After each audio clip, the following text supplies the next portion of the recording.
The 1000 Cut Torture. Thoughts of Idle. Today, let's discuss a topic that might challenge your way of thinking. Have you ever considered that the very voice you talk to most every day, your own thoughts, might be quietly, little by little, harming you? We're going to break down a profound teaching from a master who uncovers a hidden danger lurking in all of our minds. Let's get straight to the point. Are your thoughts truly helping you, or are they slowly destroying you? This question might sound extreme, but trust me, once you understand the following, you might find it's more real than you ever imagined. To grasp this, we first need to understand a core concept, Wangxiang. Please note, this isn't just about daydreaming. In this teaching, it refers to all those tiny, scattered thoughts that instantly pull you away from the present moment. They might seem harmless, but their power is far greater than you think. So, what are the consequences of letting these thoughts run wild? To help us see the truth, the master used a shocking analogy. When I first heard it, a chill went down my spine. The analogy is Linky, an ancient and brutal form of execution, also known as death by 1,000 cuts. The executioner would slowly slice off pieces of the condemned person's flesh, all while keeping them alive, torturing them to death in a state of extreme agony and awareness. Now, are you ready? Here is the core statement. Every time we indulge in a single idle thought, a single Wangxiang, we are performing the torture of 1,000 cuts on ourselves. Let's pause and really think about that. The master has directly equated something invisible and intangible in our minds with one of the most horrifying physical tortures imaginable. You're probably thinking, that's a huge exaggeration. It's just a moment of distraction. How is that self-torture?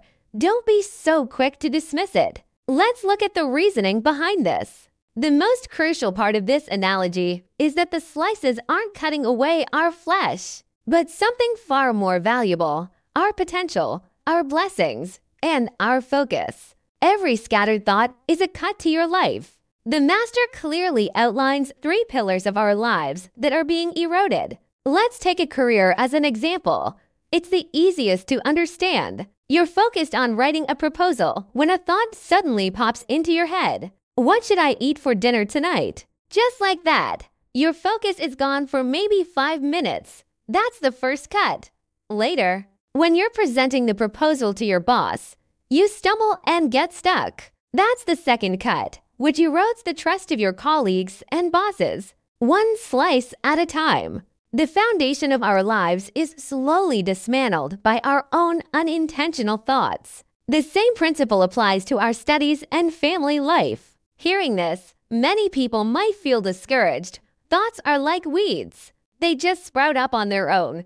What can I do? You might think, I can't control them. But the master's next point is the most crucial turning point in this teaching. He said that the idea of I can't control it is the biggest excuse, even a lie that we tell ourselves. The problem is this: we think thoughts are just thoughts. They come, and you can't stop them. But the truth is, these thoughts are tools we use to harm ourselves. We think it's just a small distraction, no big deal, but it's actually threatening our entire lives. When we don't recognize the danger, we naturally don't feel the need to control it.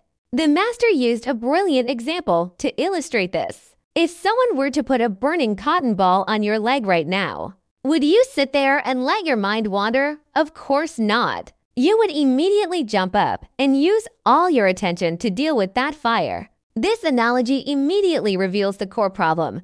We aren't lacking the ability to control.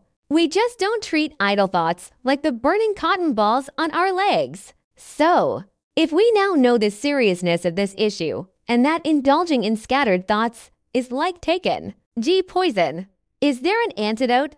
Yes, there is. The antidote is 2 words: to protect the Dharma.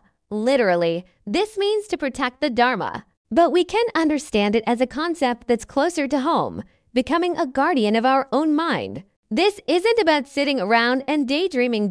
It's an active practice. You must be like a sentry, guarding the principles that benefit your life and not letting any scattered thoughts cause harm. Internalized first. You must understand what you are protecting. Is it focus, integrity, kindness? You must first make this principle truly a part of you. Persist. Having the principle isn't enough. You must hold on to it fiercely in your actions. Every time you want to get distracted or give up, you have to pull yourself back. Honestly, this is the hardest step. Transmit. Once you've truly achieved this, you must share this good thing with others and teach them. Because the best way to guard a principle is to let it take root and grow in more people's hearts.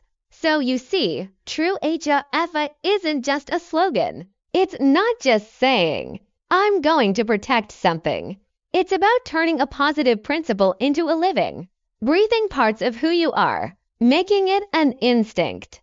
If scattered thoughts are giving you 1,000 cuts, then H is an act of healing yourself with every single action, stitching up those wounds, and becoming more and more whole. Our discussion is coming to an end.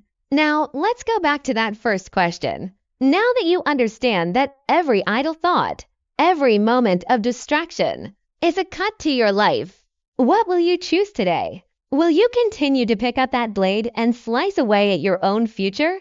Or will you choose to become your own guardian and protect what is truly important? The choice is completely in your hands.